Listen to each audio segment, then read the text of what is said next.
नमस्कार मित्रों, happy astro YouTube channel पर आपका हार्दिक अभिनंदन है। आप सब लोग आनंद में होंगे, मज़े में होंगे। मित्रों, मेरे मकर राशि वाले दर्शकों, मकर राशि पृथ्वी तत्व की आखिरी राशि होती है और आपके राशि स्वामी शनिदेव होते हैं, जो कि कर्म और न्याय के देवता भी होते हैं। शनिदेव के कारण ही आप बहुत मेहनती, ईमानदार, वफादार और धैर्यवान भी होते हैं। आप कार्य के प्रति एक ऐसा जुनून अपने आप में रखते हैं कि जो आपने ठान लिया उसको पूरा करके ही आप दम लेते हैं। मित्रों, आपकी राशि चक्र की 10वीं राशि होती है। ऐसे में आप 1 से 10 तक पहुंचने की पूरी काबिलियत भी रखते हैं। आप शून्य से शिखर तक पहुंचने में जो है उतनी क्षमता आप रखते हैं कि आपको कामयाबी, सफलता ये हासिल होती ही रहती है। पर इन सबके बावजूद भी आपके जीवन में एक कमी रहती है कि आप धन कमाने में तो अव्वल रहते हैं, धन दूसरी राशि के व्यक्तियों से अधिक कमा लेते हैं, पर आपके धन टिकता नहीं है। अचानक से आपके पैसे खर्च हो जाते हैं। इससे आपके धन की कमी हमेशा ही बनी हुई रहती है, या हम यूँ भी कह सकते हैं कि आपका फाइनेंशियल मैनेजमेंट जो है वो बहुत ही कमज़ोर होता है। आज के इस वीडियो में मैं आपको यही जानकारी देना चाह रहा हूँ कि आपका जो फाइनेंशियल मैनेजमेंट में क्या कमी रह जाती है, जिसके कारण से आपको धन जो है टिकता नहीं है। इसमें ज्योतिष के क्या कारण हो सकते हैं और व्यवहारिक क्या कारण हो सकते हैं, पूरी आपको जानकारी दे रहा हूँ। मित्रों, अगर आपने मेरा चैनल अभी तक सब्सक्राइब नहीं करा है तो मेरे चैनल को सब्सक्राइब करें, लाइक और शेयर करें, जिससे आपको ऐसी जानकारियाँ बराबर मिलती रहें और आप मेरे परिवार के सदस्य भी बन सकें। मित्रों, जैसे आपने देखा होगा कि आप जो है जब दोस्त कोई भी आपके बनते हैं तो आपने एक दूसरे की भावनाओं को आप समझते हैं, एक दूसरे का आप रेस्पेक्ट करते हैं, एक दूसरे की जो मन की जो इच्छाएं होती हैं, एक दूसरे की जो आपकी जो जानकारी होती है उसको सब आप साझा करके ही उससे दोस्ती में आगे बढ़ पाते हैं। अगर आपने एक तरफा कोई भी व्यवहार किसी भी व्यक्ति से आप रखोगे तो वो दोस्ती नहीं कहलाएगी, वो सिर्फ एक फॉर्मेलिटी पूरी होगी। ऐसे में ही ग्रहों की भी यही एक नेचर होती है, ग्रहों की एक प्रकृति होती है कि वो एक दूसरे के साथ पूरी साझेदारी बनाकर चलते हैं। हम हमारे धन का जो सही उपयोग अगर हम करें तो हमें भी धन की जो है जो कमी रहती है वो कभी भी नहीं रहेगी। धन हमारे जो टिकता नहीं है वो टिकने भी लगेगा। मित्रों, आप जो धन आप कमा रहे हैं वो किससे आप कमा रहे हैं? आप अपनी काबिलियत से कमा रहे हैं, आप अपनी क्षमता से कमा रहे हैं, और इस क्षमता का आप जो उपयोग करते हैं, जो काबिलियत का आप उपयोग करते हैं, उससे आप धन कमाने में समर्थ हो जाते हैं। इस धन कमाने में आपकी उम्र जो है वो कोई भी आड़े नहीं आती है। चाहे आप 25 के हैं और आप में काबिलियत है तो आप धन कमाने में सफल हो जाएंगे, और 50 के हैं या 75 के भी हैं तो आप, अगर आप में काबिलियत है, आप में क्षमता है, तो आप धन कमाने में सफल हो जाएंगे। पर धन टिकता क्यों नहीं है, ये एक सबसे बड़ा रीजन होता है कि धन जो टिकता नहीं है उसके क्या कारण हो सकते हैं। धन कमाना एक कला है, उसको आप जानते हैं, पर साथ ही धन को बचाना भी एक कला होती है, उसको आपको समझना होगा। जो ग्रहों की स्थिति के हिसाब से धन आपके क्यों नहीं रुकता है, इसका भी आपको समझना होगा कि क्या ऐसे कारण हो सकते हैं कि धन हमारे रुकता नहीं है। मित्रों, यह जो वीडियो मैं आपको बता रहा हूँ यह आपके चंद्र राशि पर आधारित है। आपके लग्न राशि पर आधारित है, और आपको अगर दोनों ही नहीं पता है तो आप अपनी नाम राशि से भी इसको देख सकते हैं। यह मकर लग्न के लिए, मकर राशि के लिए और मकर नाम राशि भी अगर आपकी है तो बहुत ही उपयुक्त वीडियो होता है। मित्रों, धन जो हम देखते हैं, जिसके में कुंडली में धन का जो भाव होता है वो दूसरा भाव होता है, और दूसरा भाव आपके परिवार का भाव होता है, वाणी का भाव होता है, आपके आंतरिक गुण भी इसी से देखे जाते हैं, और धन का तो संचय या धन की जो स्थिति है वो भी इसी से देखी जाती है। मित्रों, सेकंड हाउस जो है वो आपकी जिंदगी को जन्म के बाद में सुचारू रूप से चलाने के लिए सबसे पहला भाव होता है। आपने जो पहला भाव जो होता है कुंडली का, वो लग्न भाव होता है, जिससे कि हम व्यक्तित्व देखते हैं, पर्सनैलिटी आपकी देखते हैं, व्यवहारिकता आपकी देखते हैं।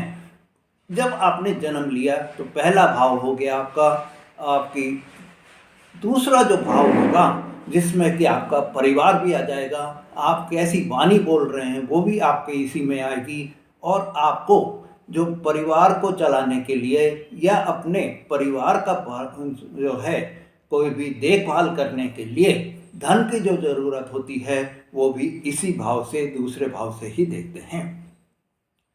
तो सेकंड हाउस जो आपका कुंडली में हो गया, सेकंड हाउस के लॉर्ड जो है वो आपके किधर बैठे हुए हैं, इस पर आपको धन की स्थिति बहुत ज़्यादा जिम्मेदार होती है।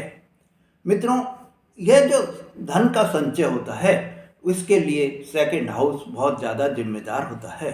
अगर सेकंड हाउस के लॉर्ड आपके अच्छी जगह बैठे हुए हैं, शुभ ग्रहों के साथ बैठे हुए हैं, या शुभ ग्रहों की दृष्टि उन पर पड़ रही है, तो आपको हमेशा ही धन की जो है बचत होती रहेगी, धन का आप संचय भी करते रहेंगे और धन का आप खर्च भी करते रहेंगे।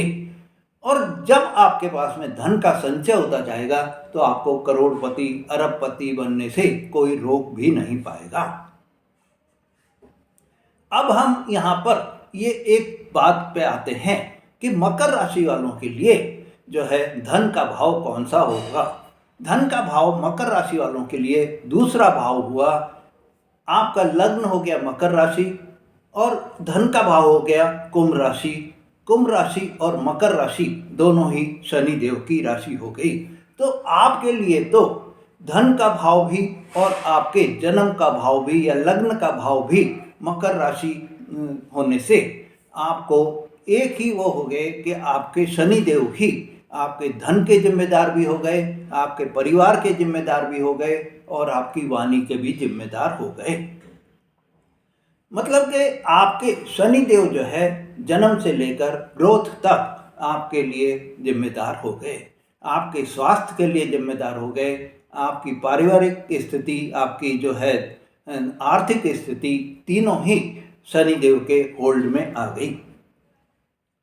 मित्रों, आपको शनि देव की अगर आपके जीवन में कृपा आप पर बनी हुई है तो कोई भी ऐसा आपके ऊपर दूसरा ग्रह प्रभाव नहीं डाल सकता कि आपको धन की, आर्थिक स्थिति की कमी हो, पारिवारिक जीवन आपका परेशान हो या आपके स्वास्थ्य में कोई भी परेशानी हो। तो अब ऐसी स्थिति में आप जो है एक ही वो करिए कि आप शनि देव का, उनकी कृपा पाने के लिए शनि देव का जयकारा जरूर जरूर लगाएं।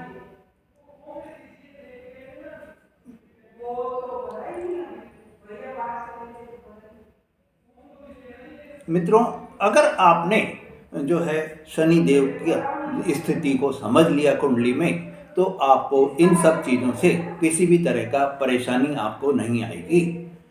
मित्रों, अगर कुंडली में शनि देव की जो स्थिति है, धन दौलत जो है अच्छे हैं, शनि देव की स्थिति अच्छी है तो धन दौलत आपके जुड़ती चली जाएगी। पर अगर आपकी कुंडली में शनि देव की स्थिति सही नहीं है तो आपको धन की परेशानी भी बनी रहेगी, धन का संचय आपका नहीं हो पाएगा। ऐसे में आपको धन की जो है कमी बराबर बनी रहेगी।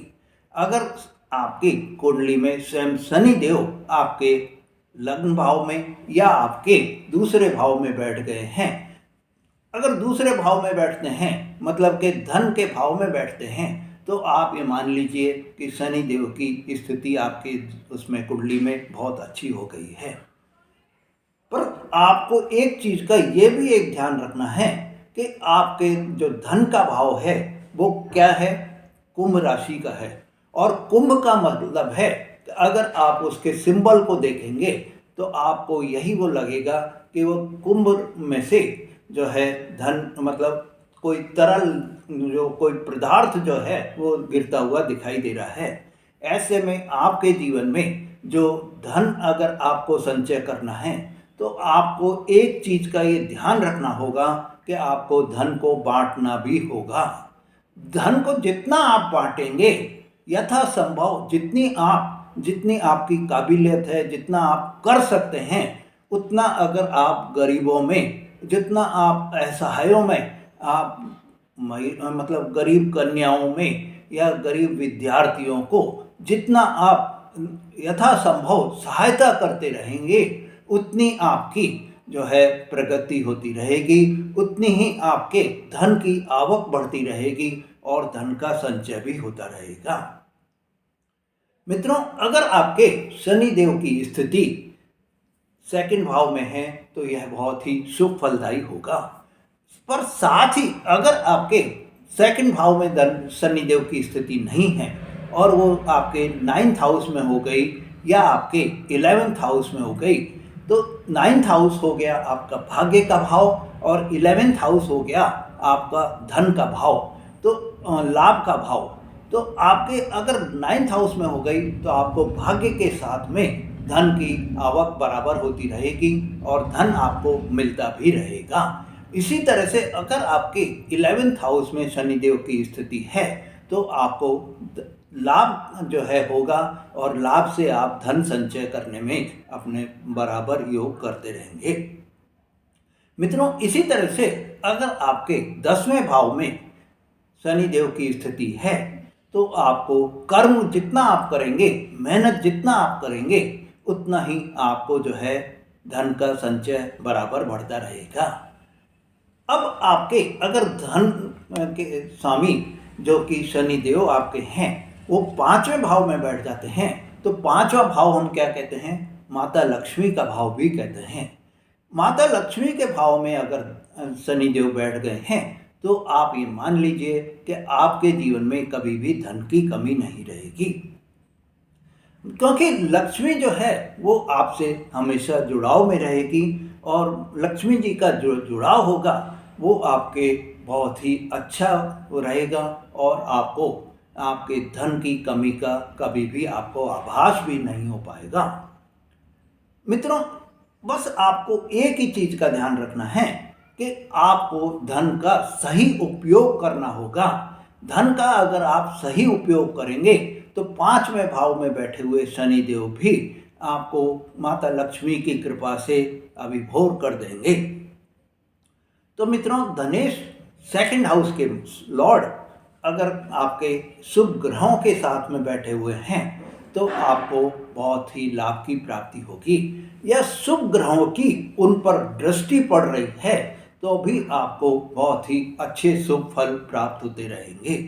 अगर शनि देव की ऊपर या आपके जो सेकंड हाउस के जो लॉर्ड हैं उनके ऊपर अगर आपके कोई पाप ग्रहों की दृष्टि पड़ रही है या पाप ग्रहों के साथ में वो बैठ गए हैं जो भी आपके सेकंड हाउस के लॉर्ड हैं, तो आपको ये मान लीजिए कि धन की हमेशा कमी बनी रहेगी, धन की हमेशा किल्लत बनी रहेगी। ऐसे में आपके लिए यही एक ध्यान करना है कि आपके सेकंड हाउस के अगर लॉर्ड अच्छी स्थिति में हैं तो आपके धन की कभी भी कमी नहीं होगी। मित्रों, आपको हमेशा ये ध्यान रखना है कि बृहस्पति देव भी धन के जिम्मेदार होते हैं। ऐसे में आपके अगर बृहस्पति देव की शनि देव पर दृष्टि पड़ रही है जो कि आपके सेकंड हाउस के लॉर्ड बनते हैं, तो यह बहुत ही शुभ संयोग हो जाएगा और धन की आपको कमी नहीं रहेगी। वहीं अगर आपके जो सेकंड हाउस के लॉर्ड हैं शनि देव, उस पर बुध देव की दृष्टि पड़ रही है, तो बुध देव जो कि आपके भाग्य के कारक हैं, वो आपको भाग्य का प्रबल जो है सहयोग बनाएंगे और आपको धन की कमी कभी भी नहीं होगी। तो मित्रों, यह जो आपको मैंने ग्रहों की जो स्थिति बताई है, इसका आपको पूरा पूरा वर्णन आपको दिया है कि धन की आपके कमी क्यों हो जाती है और इसका कैसे आप उपयोग करें कि आपको जो है धन की आगे कभी भी कमी नहीं रहे।